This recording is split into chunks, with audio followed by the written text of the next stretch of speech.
YCP అధినేత మాజీ CM YS Jaganmohan Reddy Pulivendula పర్యటనలో బిజీగా ఉన్నారు. రెండవ రోజు ఆదివారం వైఎస్ జగన్ ప్రజా దర్బార్ కొనసాగించారు. పులివెందులలోని తన క్యాంపు కార్యాలయంలో ఉదయం నుంచి ప్రజలకు అందుబాటులోకి వచ్చారు.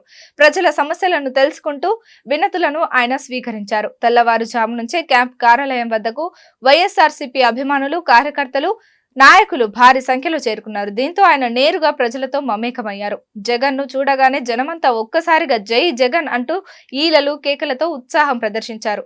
కార్యాలయానికి వచ్చిన ప్రతి ఒక్కరిని జగన్ కలుస్తూ, అడిగిన వారికి ఫోటో తీసుకునే అవకాశం ఇస్తూ ఆప్యాయంగా పలకరించారు. సెక్యూరిటీ కారణాల రీత్యా కానీ కార్యకర్తల సంఖ్య అధికం కావడంతో భద్రతా కారణాల రీత్యా ఆయనను సెక్యూరిటీ సిబ్బంది కార్యాలయం లోపలికి పంపారు. తర్వాత కొంతమందిని లోనికి పంపుతూ జగన్ ను కలిసే అవకాశం కల్పించారు. జగన్ వెంటే కడప ఎంపీ అవినాష్ ఉంటూ కార్యకర్తల సమస్యల పరిష్కారంపై ఎప్పటికప్పుడు స్పందిస్తున్నారు. కాగా ముందు రోజు జరిగిన తోపులాట కారణంగా జగన్ ను కలిసేందుకు ఆఫీసుకు భారీగా కార్యకర్తలు వస్తున్న సందర్భంగా ప్రత్యేక ఏర్పాట్లు చేశారు.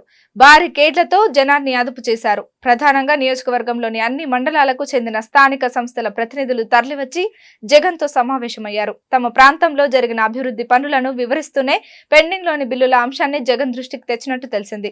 వైఎస్ జగన్ తో భేటీ అనంతరం పులివెందుల మున్సిపల్ కౌన్సిలర్లు వైఎస్ భారతితో సమావేశమయ్యారు. తమ సమస్యలను ఆమె దృష్టికి తెచ్చారు. పులివెందుల మున్సిపాలిటీకి చెందిన 6గురికి మాత్రమే లబ్ధి చేకూరిందని, మిగతా వారంతా చాలా బాధలు పడుతున్నామని ఆమెకు వివరించారు.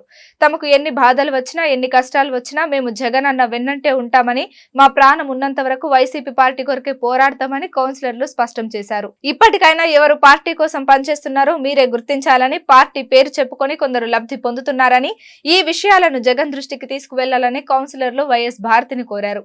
ఈ సందర్భంగా వైఎస్ భారతి కౌన్సిలర్లకు ధైర్యం చెప్పి త్వరలోనే సమస్యలన్నీ పరిష్కారం అవుతాయని తెలిపారు.